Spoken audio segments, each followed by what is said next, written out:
2010 ഗായിക അമൃത സുരേഷിന്റെയും നടൻ ബാലയുടെയും വിവാഹം നടന്നത്. ഇരുവരുടെയും പ്രണയ വിവാഹമായിരുന്നു. 9 വർഷങ്ങൾക്ക് ശേഷം ഇരുവരും വേർപിരിഞ്ഞു. മാനസികമായും ശാരീരികമായും പീഡനങ്ങൾ സഹിക്കാൻ വയ്യാതെ താൻ ബാലയുടെ വീട് വിട്ട് ഇറങ്ങുകയായിരുന്നു എന്നാണ് വിവാഹമോചനം സംബന്ധിച്ച് അടുത്തിടെ അമൃത വെളിപ്പെടുത്തിയത്.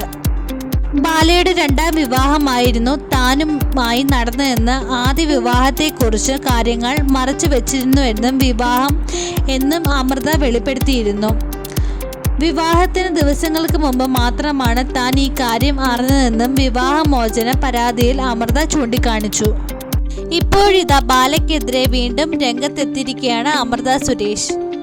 നടൻ കോടതി രേഖകളിൽ കൃത്രിമം കാണിച്ചു എന്നാരോപിച്ചാണ് അമൃതയുടെ പരാതി. എറണാകുളം സെൻട്രൽ സ്റ്റേഷനിൽ നൽകിയ പരാതിയുടെ അടിസ്ഥാനത്തിൽ പോലീസ് കേസെടുത്തു. തന്റെ ഒപ്പ് വ്യാജമായി ഇട്ടതെന്ന് അമൃത ആക്ഷേപം ഉയർത്തുന്നു.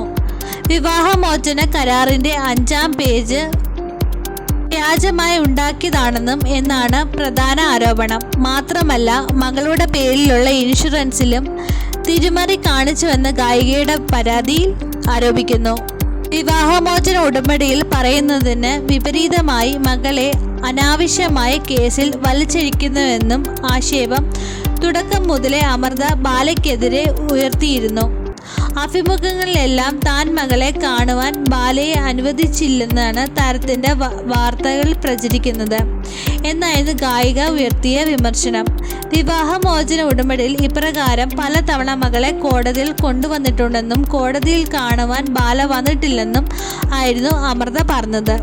നടൻ ഇൻഷുറൻസിന്റെ പ്രീമിയം തുക അടയ്ക്കാതെ വഞ്ചിക്കുകയാണെന്ന് പുതിയ പരാതിയിൽ പറയുന്നത് ആക്ഷേപം.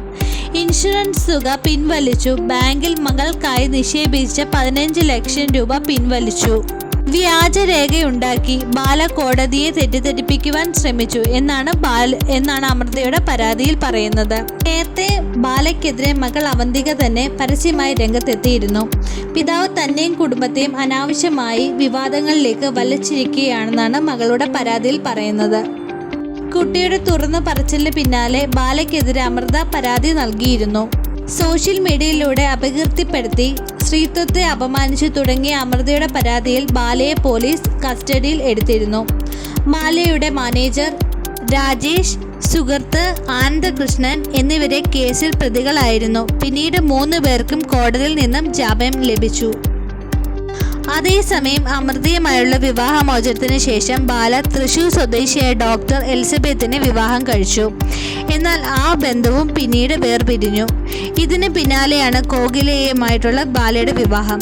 നിലവിൽ കൊച്ചിയിൽ നിന്ന് താമസം മാറി കോട്ടയത്ത് വൈക്കത്ത് കഴിയുകയാണ് ബാലയും കോകിലയും ഇപ്പോൾ.